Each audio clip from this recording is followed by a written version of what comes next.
In this extended series, we're going deep into the food of Argentina. This coastal South American country of over 46 million has a food culture unlike anywhere else. From legendary beef buffets serving up thousands of pounds of meat. Oh my God, take a look at this. It's 100 feet of grills. Holy shit. To Frankenstein pizza creations that'll leave your head spinning. Please, is there anything Italian about what's happening right now? But first in our foodie queue, street food in Argentina's capital of Buenos Aires. And I want to see if I can spend over $100 on street food in a single day. Let's get started. To start the day, we're having a staple breakfast item originating in Paraguay known as the chipa, perfect for a cheapo like me. When you break it open, it has a certain kind of density to it. It's made using Parmesan-infused tapioca flour. I would never guess that came from a starch. It's very doughy. Maybe eat it with a glass of milk. It's unbelievable. I actually really like this. If you have 25 cents to spare, get the premium version with an extra glob of cheese in the center. It's cheesy, it's cheap, it's delicious. Now, is this gonna get us to $100? No, but we have to start somewhere, and this is an excellent place to start.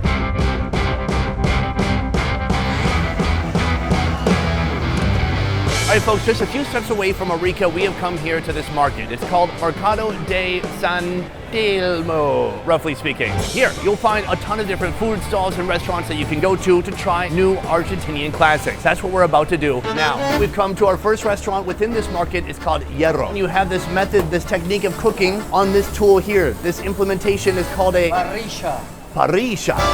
It's essentially a grill with beautiful, intensely hot charcoal. This is all part of the barbecue nature of Argentina. Right now we're starting with a cheese dish called provoleta. This cheese is looking thick and delicious. It's got like even a skin on the outside. It's essentially an Argentinian provolone. Today we're gonna be having two versions, and this is our base. Right here we have roasted tomato, onion, garlic, and olive oil. And then right here we just have some beautiful caramelized onions. He hits that with a little bit of onion, and then that thick cheese, 2 layers, which is insane. Coming up next, the melt. He's gonna make a little bit of a cast iron oven with each one. That's gonna get nice and melty on top of the stove here. This is grilled provoleta. It's an essential element to any Argentinian barbecue party. It's a variation of provolone crafted specifically for grilling and baking. Next, he opens up the oven. He takes both cast iron ovens and puts that inside an actual oven. So those are gonna stay in there for roughly 9 minutes, and then we're gonna check on them. We got a head nod. I think it might be finished. Oh, you can see the cheese is bubbling. He took both lids off. Quick rotation over to the counter. This is oregano, then some salsa criollo. It looks a little bit like pico de gallo. Hit it with a little bit of parsley. Wrap up the handles so you don't burn your hands off. And that, my friends, is finished. I cannot wait to try this out. I'm gonna start with this one because I assume the tomato one might be slightly more delicious. Here's the thing. The chef says this is one of the softest types of provolone you can get, and that it's been matured on a wood slab for 6 months. That's how I matured as well. It took longer than 6 months. God dang. Oh my Lord. Oh my life. Wow. You can taste the sweet caramelized onions, then a mixture of the moisture from the onions and the oil from the cheese coming together. The cheese is a wonderful combination of gooey in the center and then kind of hard and chewy on the rind here, the edge. That's that one. But what about this one right here? Of course, the same beautiful melted cheese. Let's try just the tomato, huh? Oh yes. It tastes like a very sweet roasted tomato sauce. And then I taste some garlic in there, olive oil. It tastes like a luxury version of SpaghettiOs. Am I allowed to say that? Thank God the chef doesn't know what I'm saying right now because he's behind me planting. No, he's filming right now. We got a little tomato, a lot of cheese, some garlic. Wow, it's so good. Savory, sweet tomato, chewy cheese. I could just leave right now. I could consider this to be Argentina and I'll be satisfied. This is about as indulgent as it gets, but he has one more food here that is meat-based. We're gonna go back into the kitchen and try that next. Right now, the owner is here proudly showing me his chorizo. It's a homemade, baby. No conservation, no extra flavors, never. He's taking the chorizo and he's putting that on top of the grill. Homemade, baby. Oh, it's homemade. So now after about 6 minutes, he's gonna slice the sausage in half, creating more surface area for that to cook even more. Oh, hit it with a little bit of weight. Now it's cooking from the top and the bottom. This porky sausage is a beloved staple in Spanish and Latin American food. It's rich, savory, and a crucial ingredient in a ton of dishes, from barbecues and empanadas to hearty stews and sandwiches. Look at those grill marks. That goes onto a dog bun. This is the local Argentinian salsa. And then this looks like chimichurri sauce right here. Oh my Lord, look at that. That is flavor. Hit it with a little bit of salt, close the lid, hit it with the toothpick, throw that on this beautiful platter, and that is ready for digestion. Chef, this looks beautiful. This sausage, was this made in a warehouse? No. Where? Here, homemade, baby. Homemade, baby. Homemade, That's baby. right. Homemade, baby. We have our second round right here. $10 for this baby. Oh my God, so much flavor. Homemade, baby. You can feel the snap of the sausage skin, and inside it's just a juicy, porky explosion. That's unreal. The chimichurri makes it crazy, savory, salty. The salsa makes it a bit fresh. It's a wonderful combination. This is our first market location, but we have a lot more to see inside of this place. We have come to our second location, right behind me, empanadas, at a place known as El Hornero. I'm gonna go see how they make it first and then try it out. It starts over here. They have a filling station. So they have a wrapper, and then they have different types of fillings. There's so many different kinds that you can get. And you may be asking yourself, well, after they fry them or after they oven bake them, how do they distinguish one from the other? Well, let me show you. Here's a guide. It's like hieroglyphics, but in food form. They wrap it in a different way depending on what the filling is. So if it's beef, it gets a different design than if it's potato or than if it's horse meat. I'm told they don't do horse meat. You know who did? Santiago. Not saying one place is better than the other based on that, but a little bit I am. Let's get into the making process. This is a carne empanada. You can see in here this beautiful beef seasoning. There's some egg in there too. And this is the most impressive part, the crimping that goes on the edge here. She is a crimping master, a maestro. After the dough is stuffed and formed, it goes into the kitchen behind me. All right, here we are. Right here, this is the oven. Have you ever seen such an awesome, ancient-looking 100-year-old oven in your life? Oh, this tray is coming out. Oh man, this oven's just been opened up. Another tray coming out. I mean, look at these beauties. I wonder what's in there. Chicken. Oh, I've just been told. Chicken. I'm gonna jump out of the kitchen at this point. I'm gonna order a couple of these for myself and try it out. Now you can see from the shape, these are two distinct different shapes. We have this one, which you saw already. This is carne. And then we also have a surprise one with a weird body part. I'm gonna tell you that one soon. But first, the carne. It feels super hot. Like if you were in a riot, this would be a weapon. You just throw it at law authorities. I wouldn't do that. First of all, I like that it's baked. It's such a nice thin wrapper on the outside. I mean, this is an Argentinian dumpling essentially. You can see all the beautiful carne on the inside. Delicious seasonings. It's rich, it's fatty. On the side, the owner brought me this very spicy salsa right here, or so I'm told. I should give it a sniff test. Oh, come on. I don't believe that you guys have spicy food here. No offense, but once you've eaten a whole bowl full of chilies in Thailand with Mark Wiens, I'm crying, I'm choking. The word spicy has a whole new meaning. Oh yeah, it's pretty spicy. It feels like it's warming me up from the inside. It's interesting because it's really fresh too. So it's almost cutting through that grease, but then adding another layer of intensity. So that is a classic, but right here we have something called mondongo. Let me tell you the translation for this. On the menu, it says beef belly stew. I think they mean the actual stomach of the cow. Oh, that's definitely tripe. Wow. Confusing. I feel like it's on the bottom of the menu for a reason. It's potent, it's robust, it's intense, but it's not overly gamey, but man, it's got a lot of flavor. Also, it's strangely soft. The stomach, usually chewy, usually almost like calamari, has become kind of gummy, but I like it overall, especially if you load it with some picante salsa. The total for everything you see here, about $6. Not crazy expensive, not crazy cheap. It's somewhere in the middle zone because we are in a big market, but it's a little bit of a touristy place. If we were, on the outskirts of town, we went to a favela, probably would get a discount. All right, folks, we have come to our third and final location, at least in this market. Behind me, a restaurant called Milanqueria. They've got something really interesting that they're serving up. You see, when it comes to European food influences here in Argentina, they are especially influenced by the Germans and the Italians. Here, they're serving something that looks a lot like a Wiener Schnitzel. And the best part, it's made out of something called nalga. I'm told that translates to pounded ass cheek. Let's try it out. The food. Right now I'm in the kitchen with Manuel. Yes. Nice to meet you. That is the schnitzel. This has already been smashed and breaded and seasoned. From here, he's gonna put it into the oil and that baby's gonna fry. When you order this dish, there are so many different toppings that you can get on it. Today I've gone with the huevos. 1 huevos, 2 huevos. Now we're checking on that schnitzel. Oh, it's starting to float to the top. From here, he's got hand-cut potatoes that are gonna be twice fried. A lot happening over here. The eggs go from the skillet right here to the broiler. I've never seen eggs cooked this way. Our plate is right here. He hits it with a little bit of lettuce. He's going back to check on the schnitzel. He's gonna deliver that to the platter. Nice. From here, 2 sunny side eggs go on top of that pounded beef ass cheek. Next, French fries. All right, he hits it with a flag and a tomato, and that is complete. I love it. He's got a little flag pin here. He's got Germany. I think I saw North Korea somewhere. So far, Argentina, confusing place. People speak Spanish, the buildings look French, and the food looks German. What's happening here? Well seasoned, super peppery, slightly chewy, a little crispy on the outside. Certainly a heavy food. From here, I want to bite into it with some of this egg. Let's go for it. Overall, good, pleasing to the taste buds, but it's a bit dry, and I wish it was covered in some kind of a sauce, some kind of food lubrication to wash it all down. Now, the eggs make it feel well suited to breakfast, even though it's 3 p.m. Not fully satisfied, I'm going for round 2. Here, they also serve a schnitzel on a bun with cheese and bacon, but the schnitzel that caught my eye is This one, come take a look at this. This is also the pounded ass cheek, but it's the Napolitano edition with even more exciting toppings. There's tomato sauce, there's mozzarella, there's tomato, there's oregano, all those delicious Pizza Hut flavors. Now this is what I was talking about. You needed something wet. Well, that's what was missing the entire time. A load of melted cheese, tomato, even the oregano's bringing some flavor. It's a nice base. Instead of a pizza crust, we have smashed up beef ass.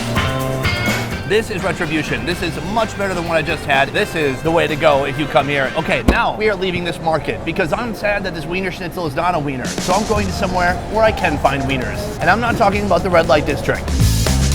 All right, folks, we have left the market and this is why. Big Dog. This is where they're serving, well, hot dogs. There's something about South America. These people, they are so passionate about hot dogs. I'm kind of shocked by it, actually. In Santiago, they had hot dogs covered in avocado, mayonnaise. Some even had sauerkraut on top. So now we are in Buenos Aires, and we're gonna experience their version of the hot dog. What do they put on top? We're gonna go inside and find out. So I'm looking at the menu here. Pretty much every version of the dog seems to be named after a country. We're in Argentina. Let's get to Argentina, which has provoleta and salsa criolla. All right, folks, I am in the kitchen right now with Nicholas, and he is showing me the bread box. This is like a delicious cheesy hot dog bun. He gets the knife wet in the hot dog water, and he uses the knife to slice open the bun. Look at this hot dog water. I just want to drink it up. It has electrolytes. 1 dog goes inside the bun. Add shredded provolone cheese. Now I know what you're thinking. What? A bunch of dry shredded cheese on top of a dog? No, we've got a torch, baby. He's taking a torch to both of these dogs. Wow, smells like burned hair. Then right here we have some salsa criolla. Very colorful. I bet kids love this stuff. Mixed emotions. There's so much going on here. It is a strange combination between this cheese and this really fresh kind of salsa that's put on top. The bun is so soft, it's almost moist. The dog inside, it is a pretty standard hot dog. It's 100% pork with a lamb intestine. This is not called a hot dog here, it's called pancho. And what I love is that every different country has their own version. Here's what the Mexican one looks like, and here's what the American one looks like. It has cheddar cheese and bacon. It stings how accurate that is. In general, I like it. I think it's fantastic. Now, after tasting this, here is the big question on everyone's mind. There is a lot of contention between Argentina and Chile. Now, I've had one hot dog in each of their countries. Which one reigns supreme? I don't want to get beat up or anything, but I gotta say, Santiago did have a superior. So that is a hot dog review, but we have one food remaining. One food that you might not expect from this part of the world. I'm talking about pizza. All right, folks, we have come to our final location because after this, I definitely cannot eat anymore. Behind me, a restaurant known as Guerin. It's real good and very legendary and quite huge. It's kind of like 5 different Italian restaurants in one. In the mid to early 1900s, there was a huge influx of Italians coming here and they brought their recipes with them. The only thing is they had to adapt the recipe to the local palate. Right now, we're gonna head inside, check out the kitchen and see one of their classic Argentinian pizzas. And you are not ready for this. All right, come with me. Technically, we are in the restaurant, but we're not gonna eat here because we're headed to the kitchen. Come with me. Now we go down this long, dark, scary hallway, and I promise there's something at the end of it.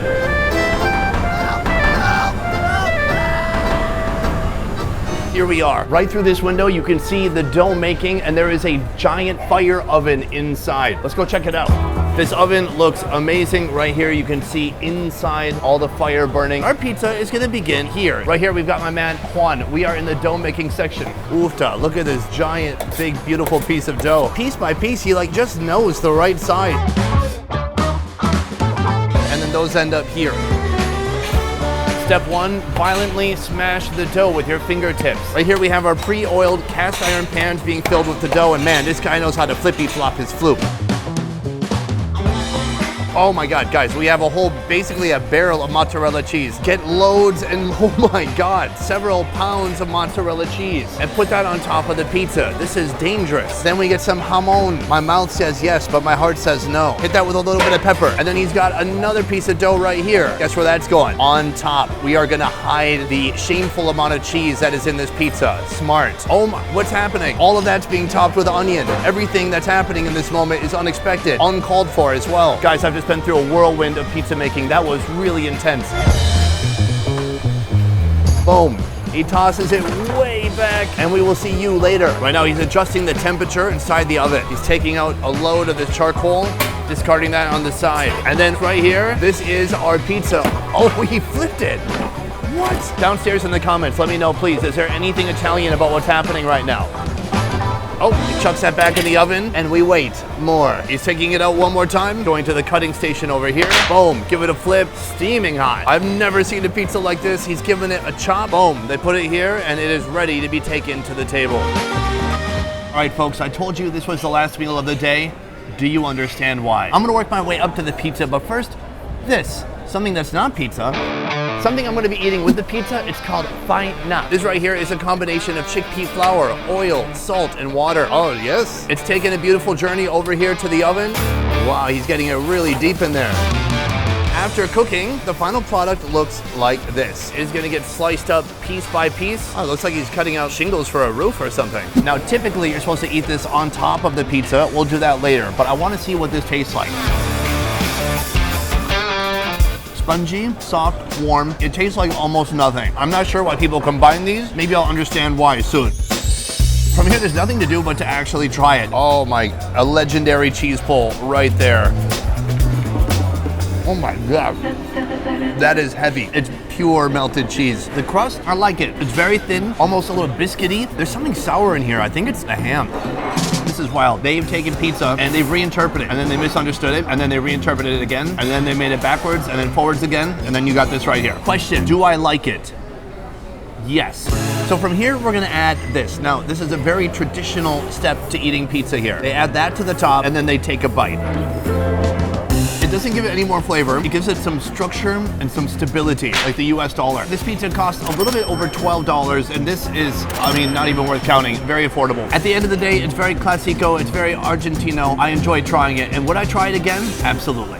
Even after taking down this giant pizza, I still haven't come close to spending more than $100. So with the money I have remaining, I'm gonna invest it in something special. No, not Bitcoin. Instead, I've come to the world's biggest beef buffet, a place you can eat until you drop dead at a very affordable price. We're gonna be exploring cows from the inside. Yes, every single cow body part you can imagine is available behind me at this buffet. A buffet known as Siga la Vaca. It means follow the cow. And in a moment, I'm gonna be following the cow to a buffet that may be serving the most beef of any buffet in the world. I said it may be. I didn't actually research it, so come on. That's how news headlines work these days, guys. I know what you're thinking. What? That must cost hundreds of dollars. Incorrecto mundo. For one person for lunch, it costs only about $12.50. You couldn't even do that at Old Country Buffet. And their potatoes are made out of cardboard and glue. I don't just want to eat here. I want to see how they run this place. The buffet is going to open in about half an hour. And right now there are literally hundreds and hundreds of pounds of meat on the grill. Let's go inside and see what it takes to prepare the most massive beef buffet in the world. Asterisk may not be the biggest, actually. Let's move. Cow. Looks like this cow ate the wrong mushrooms in the pasture. Look at his eyes. Whoosh. As soon as you walk in here, there's already smoke filling the air. I'm not sure if you can see it by way of the camera. And that smoke is leaking out from the kitchen. We're gonna head back in there now. Oh my God. Take a look at this. It's 100 feet of grills. Holy shit. Right here we have the head chef. This is some raw meat that he's trimming and preparing. But behind me, we have a load of steaks right here, tons of different sizes of beef steak right here. This is some chicken that came from, well, not a cow. Boom, a load of salt going down on all the meat here. As we walk down, I mean, these look like giant briskets. There is so much protein here. It's unbelievable. Here, a bunch of chickens, halves, put on the grill. These are gonna head out soon too. Right here, we have some stuffed chicken. We have kidneys, sausage, beef, tri-tip, pork shoulder over here. Oh, this is where it gets really hot. Guys, I'm telling you, it's about 200 degrees right here where I'm standing. This thing is just absolutely loaded with charcoal. Anytime they need some, they grab it, they head down here, and they toss it under the meat just like this. You gotta be really careful when working here. Now, this section is a little bit different because this is front facing. So the guests that come in, they'll be able to see the food that's on the grill here. Point out what they want. They have a cutting board right here so they can just grab the meat, cut off some pieces, give it to you, put the meat back over the charcoal so it stays nice and hot. They are just stocking this area up right now. We have blood sausage, another type of sausage here. We have wonderful internal organs, kidneys. So in just a few minutes, all of this is gonna be filled up. You gotta watch out every time you walk around here because someone might be carrying a shovel full of charcoal, but we're good. Instead, what he's bringing is meat. So he's got a load of chicken here. Cooking at a place like this really requires some precision. It can't be too raw, but it can't be overcooked and dry. Right now, the chef is finishing up a new fresh batch of various beef cuts for the buffet. We have giant Fred Flintstone-sized steaks, picanha, whatever this is, and a cut I'm not so familiar with. But all that is for later. For my first course, I'll be sampling the love child of a porterhouse and a pepperoni pizza. So he says he's about to make a type of meat pizza. He's got these huge pieces of flank steak right here that he's putting on this flat top. As far as I know, we have meat, we have sauce, over there we have cheese, and somehow that's gonna make a pizza. Step one, he puts the sauce on top of the meat. This looks like a combination of roasted tomatoes. We've got bell peppers, onions, likely some garlic, olive oil. On top of the sauce, we're getting a load of this mozzarella cheese. Just look at the scale of these. This is enough meat to feed 27 people. Cheese it up. Right now he's putting some oregano on top of our pizza. After a few minutes, the pizza cheese melts and it's ready to be sampled by the public, which fortunately includes me. Our first course is done. I want to be the first one to dig into this pizza right here. Oh yeah, that's a nice big piece. He's gonna cut that for me. Oh yes, these are looking crispy and good as heck. This is a pretty good portion of meat to start the day with. Muchas gracias. Let's go sit down and try it out. I know most people would go to a buffet like this and start with some salad or vegetables, but I want to start with something heavy and something meaty, and that's what we've got right here. The chorizo. I'm gonna cut that in half. It's got a nice snappy skin on the outside. It looks plump, shiny. It looks like a 50-year-old Floridian woman who's been in the sun too long. Crispy, that's what I'm saying. Try it out.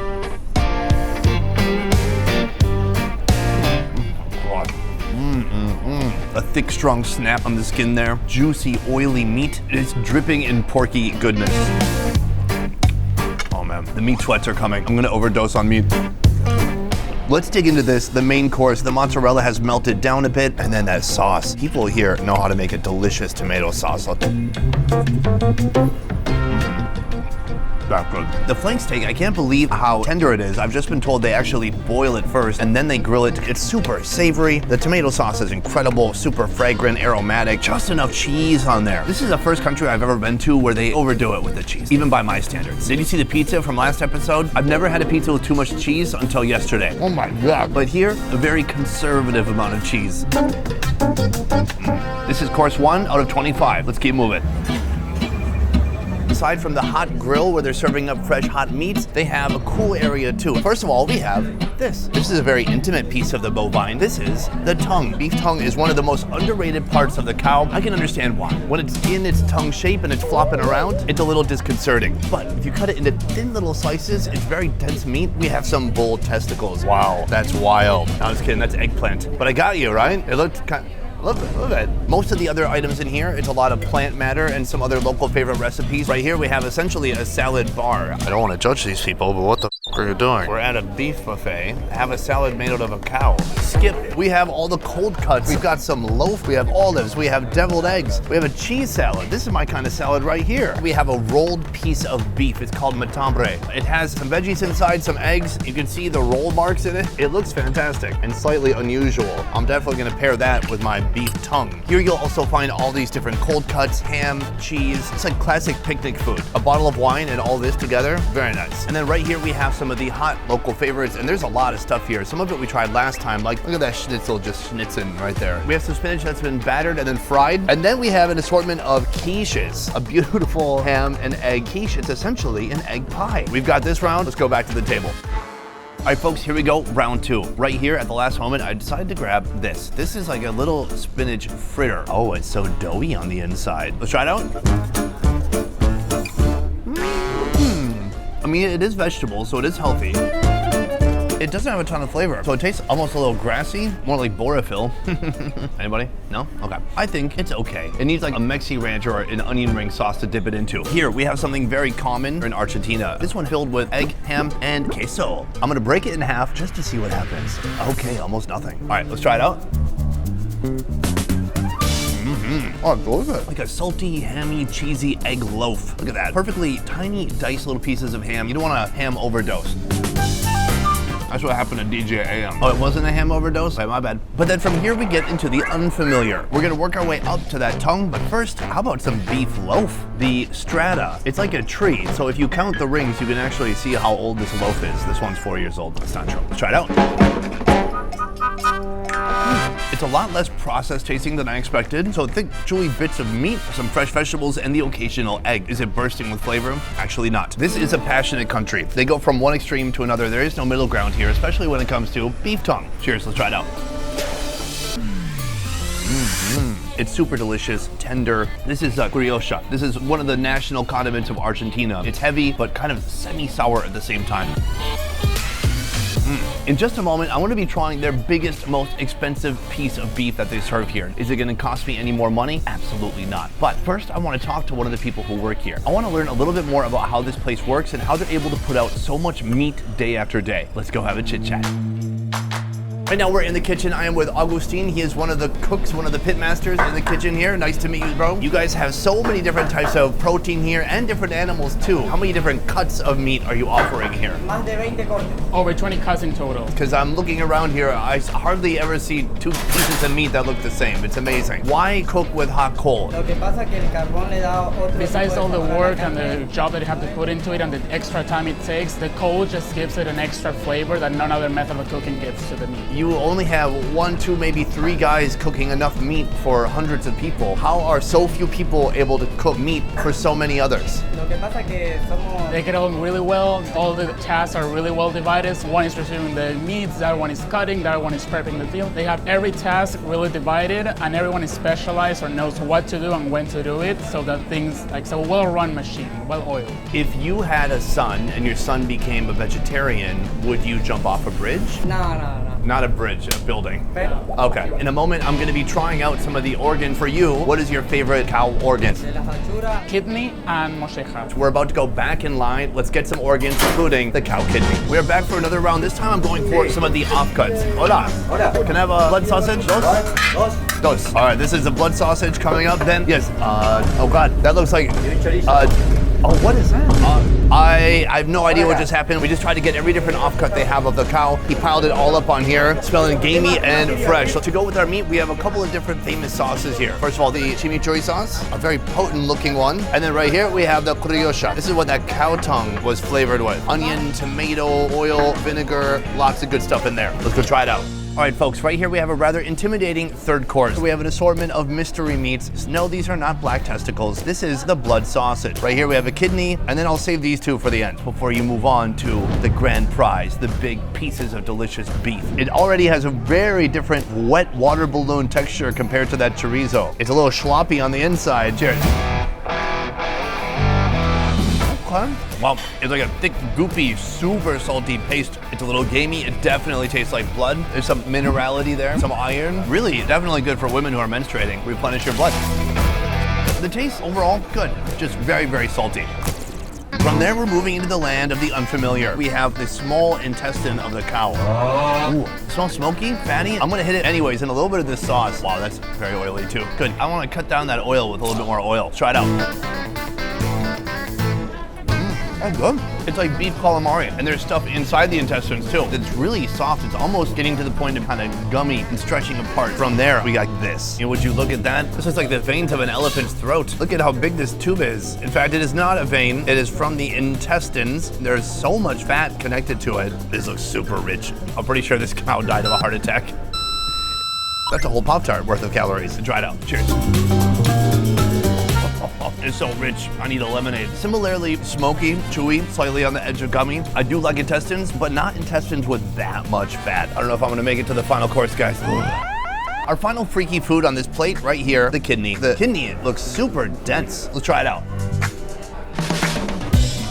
Not bad. Little gamey, a little bit of blood taste in there. The texture is something between a liver and a heart. It's got an odor that stays with you. It's like if you go to the bathroom at night to brush your teeth, but you accidentally use the wrong toothbrush. It is a bold flavor. So those are some of the off-cuts, but how about trying some of the on-cuts? Those are the cuts that everyone likes. We should be trying that. What are we doing here? From here, we're gonna go back into the kitchen and see them cooking up the most expensive part of the cow. Let's head there now. All right, folks, we have come back into the kitchen. We are in search of the most expensive piece of meat they have here, and he's brought it out. This is called bife de chorizo. So we're gonna see what happens next, because that is certainly too big for one grilling session.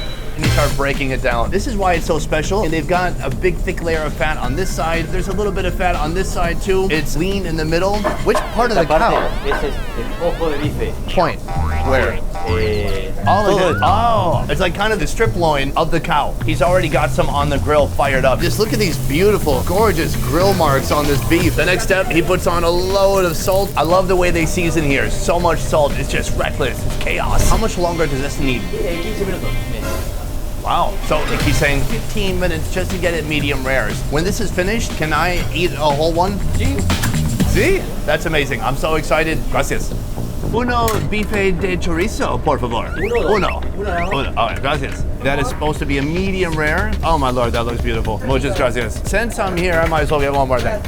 Beef ribs. These are some beautiful looking beef ribs. Sí, sí, sí. Perfecto. The beef apocalypse is upon us. Let's go sit down and try it out. All right, folks, this is the most expensive steak they have right here. This looks gorgeous, nice big grill marks, but you're supposed to let your steak rest for a bit. We're gonna jump into this. Asado de tira. That just means strip of beef. Try it out. That's good.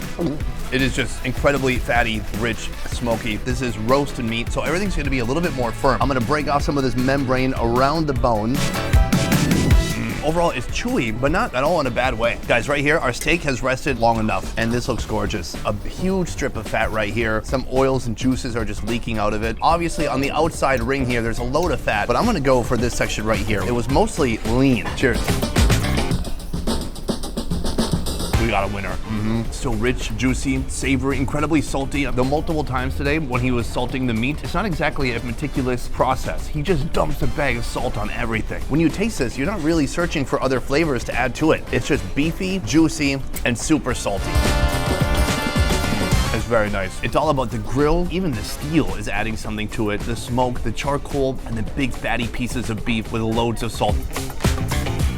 Nailed it. That truly did not disappoint. If I came back here again, I'd probably eat a little bit less kidney and a little bit more of the prime cuts, but we had a delicious array of foods today. As you can see, folks in Argentina love their beef. In fact, no one consumes more red meat than Argentinians. So now, I want to take on some of the world's best beef at 3 different price points. From the super affordable to the most expensive meat experience that money can buy in Argentina. Let's get started. Right behind me, our first location. It's not as much of a food truck as it is a food wagon. Actually, right in front of me here, there is a big, oh, can you twist the other way? Actually, right in front of me here, there is a big lagoon stretching out very far. And all along the lagoon, there are walking paths and places to eat like this. Here you can find all kinds of affordable foods, especially sandwiches and hot dogs. Right here, we have a nice visual of the menu. At the top here, bondiola. This is a pork sandwich. They also have bife. What's that mean?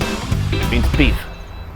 They have choripan, hamburguesa, they have pancho, they have small gas and big gas. And then here we have the lomo. This is what we're after. The core of the lomito sandwich is thinly sliced beef tenderloin, which is grilled or pan fried and seasoned to perfection. Let's go inside and check it out. Boom, right now I'm in the kitchen with Jessica. See? Sí. See. She is our wagon chef for today, and right now she's about to make up some lomo. Let's get into it. It starts inside of this freezer with frozen, nice old big pieces of beef sirloin. That hits the flat top. Next, she's going after the bread. She cuts that in half and throws it on the flat top. She gets some jamon and queso. She cracks one egg. Definitely this truck is not even, I've just discovered. She gives the beef a little bit of a flip. This is starting to look like the perfect hangover sandwich. The only sad thing is I don't have a hangover, but I could get one tomorrow. She gives the egg a little bit of a flip and she throws some queso on top. Then jamon, the pork uniting with the beef, teaming up, becoming an incredible force. She gives the ham and cheese and egg a slice. Now she takes the bread. She piles the beef on top. More beef, more beef, more beef. And the beef is done. From here, ham, cheese, and egg, top it with another bun. And that, Jessica, is ready to go. Muchas gracias. A vos. Muchas gracias. Ahí le puedes poner lo que vos quieras. Okay. Boom! Guys, let's talk about this sandwich. It's actually heavy. You can see some of the cheese pull coming here. This big old long sandwich, I don't know, about, why did I put it there?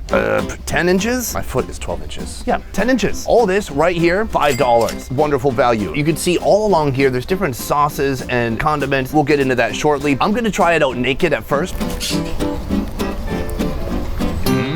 I can say the steak is a little bit dry. The baguette is the right combination of chewy and soft, and there's just so much meat inside. The only thing that's lacking is a little bit of flavor. So that's where this stuff comes in. First of all, this is the national salsa of Argentina. It's called brioche. This one looks like it has bits of onion, bell pepper, vinegar, oil. And I'm gonna apply that now to my sandwich. Try it out. It's a little bit sour, a little bit fresh from the bell pepper, and a little bit of kick from the onion. It's a nice combination. But they have one other unique condiment here. This is called gall. This is a combination of ketchup and mayonnaise. If your beef is a little dry, this is what you're looking for. Let's put some of that on here. Cheers. That's exactly what it needed. This is an excellent start to the day. But next, we're going to a place even more expensive than this, where they're not serving sirloin. No, they're serving some very unusual cuts of the cow. Heck, you didn't even know that they existed. We're headed there now. Right here, we've come to our second location. This is a restaurant known as Fervor. This is a renowned restaurant in Buenos Aires, celebrated for its dedication to Argentinian culinary traditions, particularly its focus on grilled meats, or asados, which are a cornerstone of Argentinian cuisine. Today, at this restaurant, we're gonna be eating something called thymus. I wouldn't even call it a protein, really. It's more of an organ on a cow. Not even a cow, a calf. In just a moment, I'm gonna be headed inside to learn more about this unique dish. Let's move. Wow, busy in here. All right, we're making our way back to the parrilla, the traditional Argentinian grill. Right here, this is the food that we're after, the thymus. It looks like a cooked chicken breast, actually. But in fact, that is the organ that helps with the immune system of the cow. In this case, did not help enough, because we got it. See? Now, this isn't completely raw. So far, it's been cooked or steamed for about 20 minutes, and then they're gonna finish it over here on the grill. A steel grate with tons and tons of charcoal underneath. It is insanely warm right here. And then in here, the opposite of a refrigerator. This is housing all the charcoal inside that continuously gets spread under the grill. Oh my Lord, it's like a blazing inferno. That's where you go if you don't accept Jesus into your heart, or so they say. And then here, when they need to put more charcoal, he reaches over with this rake. He pulls the charcoal down, and then he can just put the grill back into place very quickly. Boom, it's ready to go. Awesome. So right now he's taking the thymus and he's cutting it exactly in half, and you can see that tissue inside. Pure white. It almost looks kind of fatty at this point, like lard. We're gonna follow that over to the grill. He places it on top and he hits it with a little bit of salt. He's just put the grill back up. He's raking the coals out even more. He really wants that thymus to sizzle, I meant. At this point, the thymus, locally known as molleja, will be left to roast on the parrilla for about 10 minutes until it turns golden brown on each side. In the meantime, I've got questions. Questions like, what is molleja? La molleja es un... La molleja comes from the gland. It is a delicacy that is as an appetizer. It's nice and sweet and tender and really good to have with a grill. If you were a cow, can you point to your molleja? Ah. Oh, yes. Oh, yeah. I see. It's by the heart, it sounds Yes. like. Why do you think people appreciate this dish in Argentina when other countries might just discard it completely? Una pregunta He's saying that some foreigners are a little bit scared of it, and what they try to do here is to introduce them to this special type of cut so that they start to appreciate it and like find it's a delicious flavor from an unexpected place, thing of the cow. Excelente. I'm very excited to try out this thymus. Let's do this. Muchas gracias. Oh, can I drink that beer? Oh, what? What's happening? It was a joke. Cheers. Yeah. Salud. I manifested this beer. All right, folks, we have our second most expensive beef meal of the day with a part of the cow you don't see at many steakhouses, the thymus. It looked like a chicken breast before they cooked it. Now it's looking a little bit more beefy. There's some char on there and it looks a little bit crispy too. When I saw them prepping this, I thought, oh, it's a little bit straightforward. There's not levels or layers to it, so why not give it a little bit of a friend? Right here, it's a grilling cheese. It's liquid beef, and then they turn it to solid beef. We all learned something new today. Let's dig into this. Oh my Lord, the texture on the outside is so crispy. You can see it's more gooey, cheesy on the inside. Try it out. That's really good. The cheese is amazing. The only problem is he hit it with so much salt, I feel like I'm gonna retain water for a week. The first thing you notice when you bite down is the crisp. This whole outer layer, he's created a shell from being over that intensely hot charcoal. I gotta tell you, this way better than microwaving cheese. I know, a lot of revelations so far today. Moving from the cheese over to our solid state beef. You can see it's kind of crispified on the outside. On the inside, slightly pink still, and it seems there is still some beefy juices going on there. Let's go for it.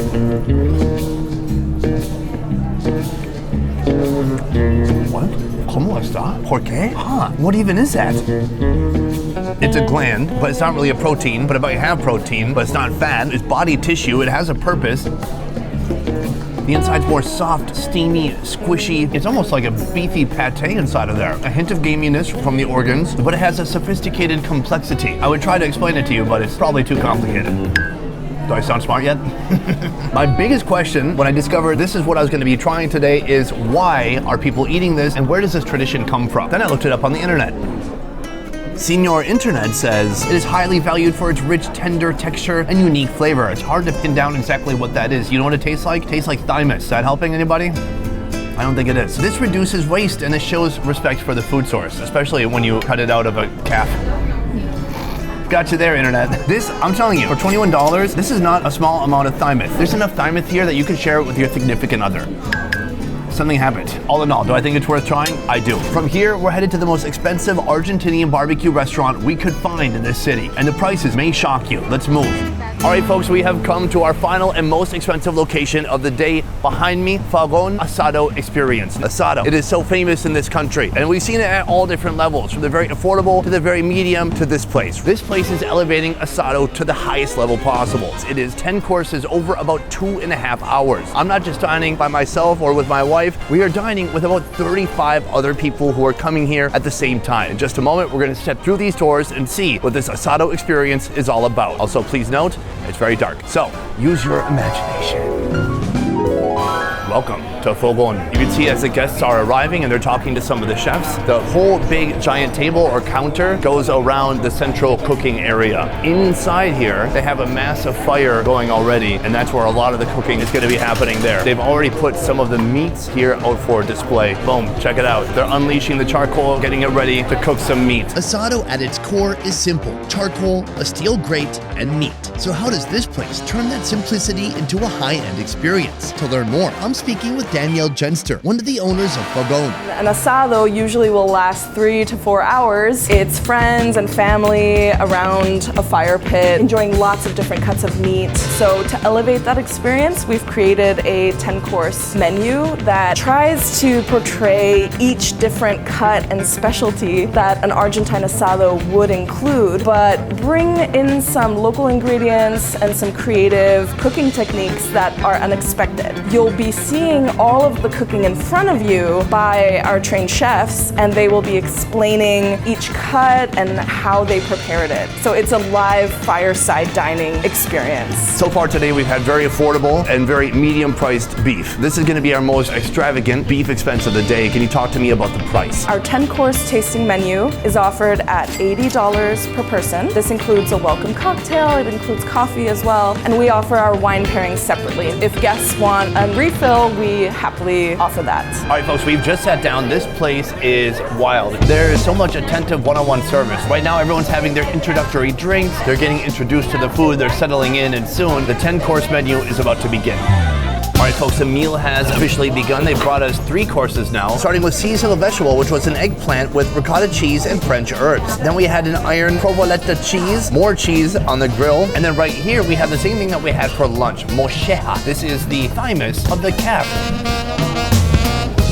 Holy shit. I mean, holy cow. A very different experience. Almost caramelized, super crispy on the outside, soft, delicate on the inside, and a delicious sauce on top, slightly citrusy. Love it. So our last course was morcilla, a little bit of blood sausage on a piece of bread, and then also some chorizo on a piece of bread. Right now we have Sol Braised Asado Achiote. Now this is a gigantic beef rib, and we just saw a woman in front of us actually remove the bone and cut it up into several pieces. It looks amazing. Let's try it out. Oh my God, that is the elevated experience I was looking for. It's super tender, juicy, but different than something like Texas barbecue. It's more held together. Since this is aged meat, I could taste a little bit of funkiness in there too, but I liked it. It's like smelling your own armpit at the end of the day. Love it. For course number 6, we're served a pork flank steak with yellow chili sauce, lime, and a cilantro salad. From here, I've been invited into the kitchen to see the preparation of our 7th course. Hola. Oh my Lord, what is this? This is the ribeye. This is the ribeye that they're slicing up. It looks amazing. Oh, very bony. He's got a tweezers on here. This is what I use to pluck my nose hairs. Something about that size. Oh my, will you take a look at that? It's just so pure and ready. From here, it goes on top. The meat is resting right now atop of all this charcoal, and they don't want it to leak too much myoglobin. So it's gonna stay there until they cut it in front of us at the table. It looks amazing. All right, folks, the big crescendo to our finale has begun. We have 2 ribeye dishes. Here we have the pine cone smoked ribeye cap with a little bit of creamy cauliflower puree and flame roasted corn. Cheers. Oh, it almost tastes like an andouille sausage. It's so purely, deeply smoky. That is an absolutely delicious, unique take on asado. We only have 1 more beefy course to go after this. All right, folks, this is the ribeye. That's it, ribeye. No Spanish, no cultural exchange. Right here we have some onion and potato that looks like it's been caramelized beautifully. A little bit of a puree, but this is what we care about right here. That's our beef. I'm gonna cut a chunk of this. It's just a deep scarlet red in the center. It looks beautiful.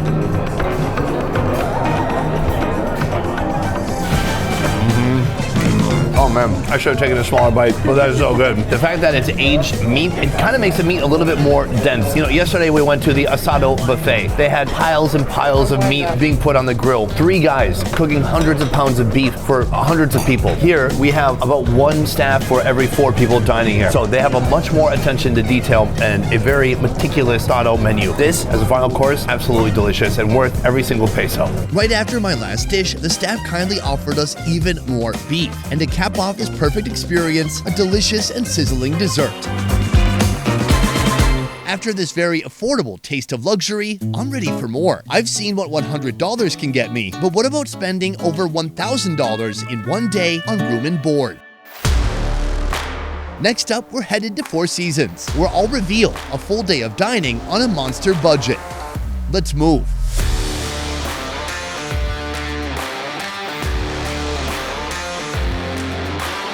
Behind me, the breakfast buffet. The price to come to just get breakfast, $48.11. Let's see what you get for that much money. Let's move.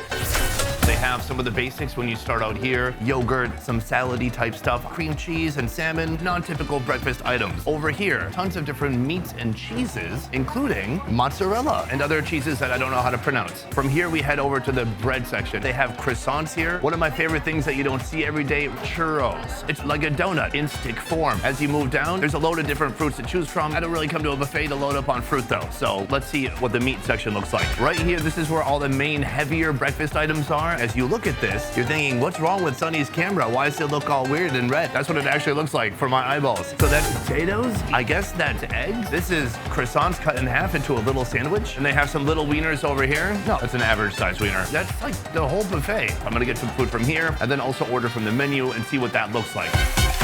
All right, folks, after being blinded by the red lights, I came back to my table and realized what my plate actually looked like. It's all brown. We have an assortment of different breads and meats as well. First of all, it was hard to tell that this was even bacon with the red light, but I got back to my table and I'm like, oh, this is like the thinnest bacon. This bacon was cut with a laser. It's the most thin bacon I've ever seen, which means it's gonna be extra crispy. Very good. It's all crisp. I'm liking that. Right here, there's a chicken sausage. I don't understand the chicken sausage. It's like a diet food or a food for Muslims, which is fine, but this is a country famous for beef. Get a beef sausage, or at least pork. Yeah, it's weird. It has a strangely sour quality to it, like it's gone off a few days ago. Right here, a little ham and cheese croissant sandwich. Yes, please. Always love stuff like this.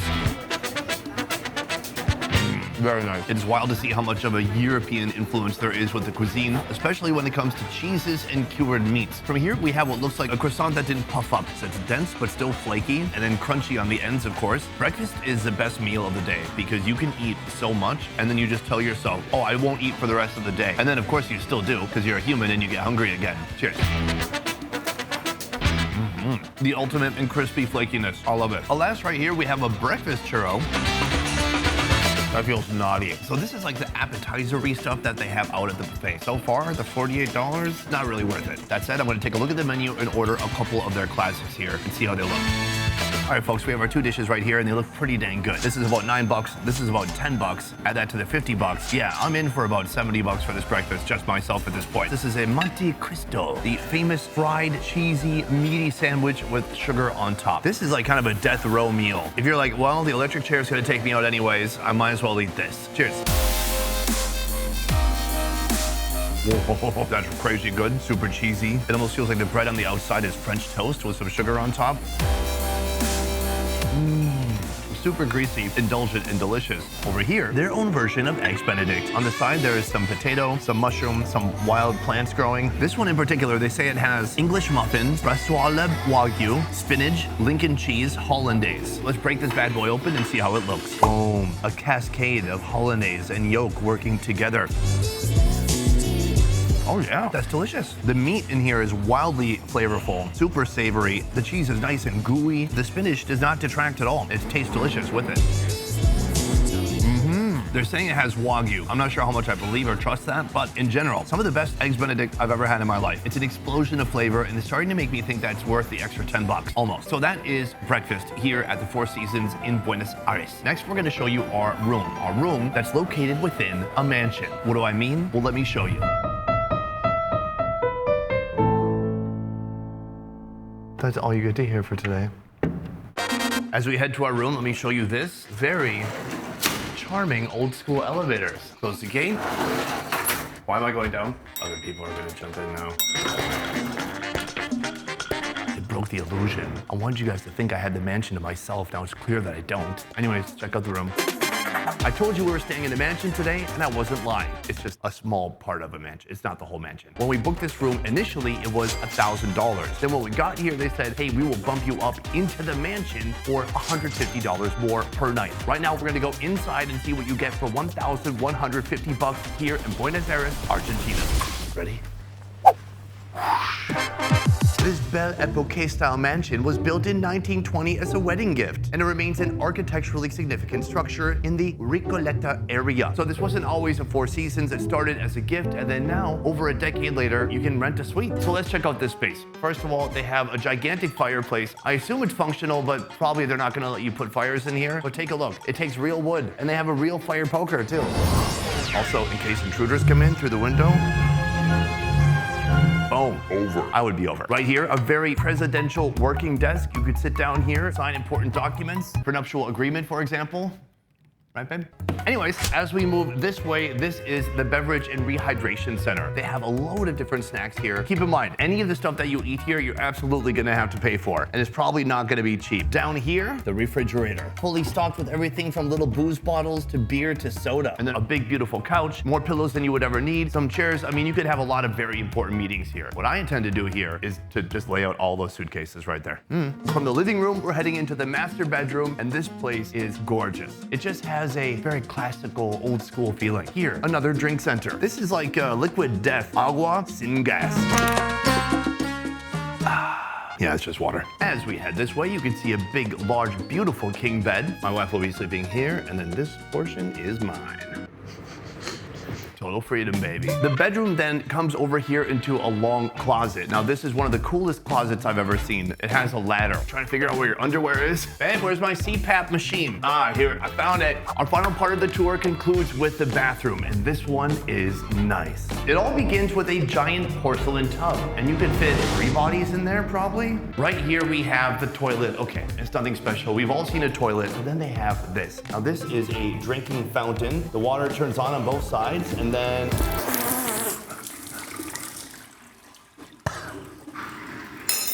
oh my God, how many bucks have been over this porcelain bidet? And then it just sprayed right into my face. It got in my mouth. Next, let me show you the balcony. Take a look at this. From this building, you get to look over into that building. All right, folks, so I've got the room service menu right here. It looks like a test. It's not a very extensive menu. It's a few appetizers, a couple cheese boards, a few salads, a few sandwiches, and a few main courses. The most expensive thing on this menu is $75, and it's actually an appetizer. So you will see what costs $75 on this menu in about 40 minutes. And just like that, our food has arrived. Let's take a look. Hi there. The food is rolling in, and it looks fantastic. All right, folks, we have our in-room dining right here, and it looks magnificent. As you look around, which would you think would be the most expensive? Yeah, it might surprise you. It's not this, not the steak, it's this. This is huancaína, octopus, achiote, and potato ceviche. First of all, we have this. Initially, I thought it was a fried black truffle, but no. Then I thought it was fish skin. Now I just have no idea. Still almost no idea. I guess this is a ceviche of potato. Oh, they do taste mostly raw, to be honest. I'm not crazy about that, but this is what I like. Big tentacle. It makes you feel like you're watching a naughty Japanese movie. Not that, that's not for me. This is far too big of a bite. Let's go for it. It does taste like achiote. It is blowing my mind, though, that this is $75, so I'm wondering why that is. Perhaps it's the amount of octopus, perhaps it's the special preparation, but this is the crown jewel of this meal. Moving on to our next food, right here, the charcuterie board, or for short, a shark board. They've got long pieces of fried bread on top, and then underneath, all different types of cheese, and it has salami, DOC, I don't even know what that is, ham, Lincoln, and brie. Beyond that, it has this big, beautiful piece of honeycomb. Half the honey that's out there, it's fake. This is how you know you're getting the real stuff, and that is wonderful to pair with some of these hams and cheeses. Salty, oily, delicious. This is like the longest piece of brie I've ever seen in my life. It's got some of the honey on there, sweet, rich, and creamy. I love it. You could not go wrong. Before it cools down too much more, I want to get into this steak. Now, this is a ribeye steak coming in at $53. Here on the side, they have some chimichurri sauce. That smells good. Fresh and sour. Let's break into this. That is a nice looking steak. I'm gonna give it a little bit of a dip in the chimichurri. Toss it back. Oh my Lord, it's like Argentinian Wagyu. It's so soft and juicy. There's so much flavor to it. Even just with a little hint of flavor added by the chimichurri, I absolutely love it. From there, we're going to this. I didn't unwrap it yet because I wanted to keep it warm. This is the most expensive sandwich they had on the menu. So let's see what you get. Oh my Lord, this thing is a monster. Egg, tomato, mayo, Canadian bacon, a load of cheese, and a lot of steak on there too. This is one of the more expensive sandwiches I've ever seen. I hate to be this guy, but I'm gonna cut it with a knife because this is just gonna be a mess. Look at that cross section. You can truly see how thick and wonderful that beef is, how much cheese there is in there. I cannot wait to bite into this. Go for it. 0% regret. It's a big, beautiful, bold, soft steak. It is challenging to get a steak in a sandwich that you can easily just tear off with your teeth.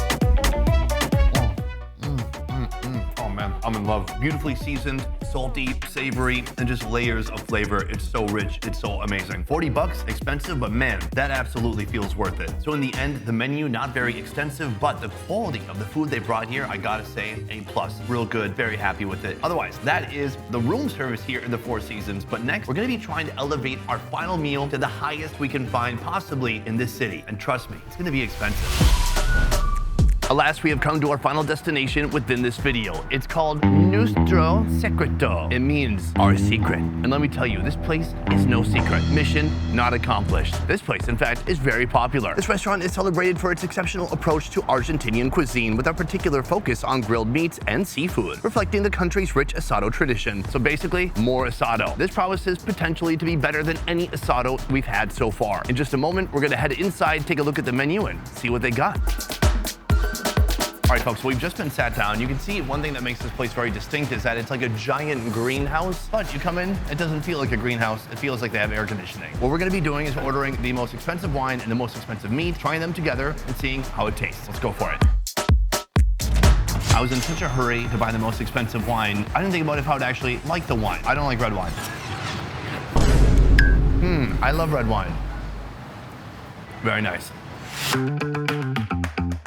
All right, so we've ordered the beef ribs. Right now we're going out to the place where they are smoked for 5 hours. They have like a little greenhouse meant for slowly cooking this meat. They have a limited amount of beef ribs for folks who come here because they've just cooked this a whole half of a side of a cow right here. It smells incredible here. I cannot wait to try this out. It is time to remove these ribs from its rib suite. So he takes the ribs down, he puts it on a platter, he cuts off the steel that is connecting the ribs to the fixture that holds the ribs up. That is headed inside the kitchen, and next we're gonna see him slice it up. Oh my gosh, this thing is so giant and magnificent. So they just brought a big section closer to us. Oh my Lord, would you take a look at that? The color inside is gorgeous. I cannot wait to try this out. Dinner has arrived. I gotta say it's come pretty quickly. Only about 15-20 minutes for all this to arrive. We have the ribs, we have our two sides, but let's start with this. This is the T-bone, coming in at around $35. It looks like they put some chimichurri on there. There's a nice thick layer of fat on the outside. It's beautifully charred. There's a bone that has the letter T in it. I'm gonna just go for the most meaty part right here. And I do wanna get some of this fatty section right here. Still steaming hot right off the grill. She gave us some speech about the cows, sustainability, they eat grass, they frolic in the fields, and then one day, bang, it's over, and they're on a plate. So cheers to the cows. Interesting. So there's like a thick layer of fat in the bite I just got, but the fat has almost developed a little bit of a crunch, which is nice. It's not quite at the level of being tough, but it is certainly dense. It's so juicy. It might have some chimichurri on there. It just tastes a bit salty and a bit fragrant. It's very nice. Right here we have mushrooms. When they brought the mushrooms, there was an egg right here. And then what I did is I filmed the waitress like break the egg and mix it up, except for what I didn't do is actually film it. I just thought I filmed it. I'm gonna take a spoonful of these mushrooms. I mean, these look awesome. Try it out. Salty, sauteed excellence. It's delicious. There are people out there who don't like mushrooms. That is something I don't understand. They're the most innocuous food. It's like Mother Nature's freebie. Mushrooms. They're just water, basically. So the ribs cost about $50. And with the ribs, you get two sides. And these are the two we went with, including what they said was kind of a cream corn with brie. When they said that, I immediately said, yes, ma'am. So we have a creamy section here. That would be the corn. It looks like they put some cream corn from a can into a blender and then cooked it in a bowl. Cheers. Yeah, that's what they did. Creamy, cheesy, delicious. Cheese and corn, they belong together. From here, we're moving on to the rib. Moments ago when I ordered this rib, I said, how many ribs do you get? She was like, one piece. And I said, should I get two? She said, no. What's wrong with you? Stop. This is plenty for two people. These are nice, big, thick slabs of rib meat. They look oily. It is crazy juicy. It's dripping all over the place. This is Argentinian beef ribs smoked for 5 hours since this morning. Let's give it a shot. It's perfect how it is. A little bit of salt, plenty of rich, beefy flavor. That is excellent. It's not broken down like it's been smoked for 75 hours. There's still certainly some bite to it, but it's a different experience. Right here we have the tissue on the bone. Oh my God. Tender, steamy, and delicious. You always want to get close to the bone. Closer to the bone, the better.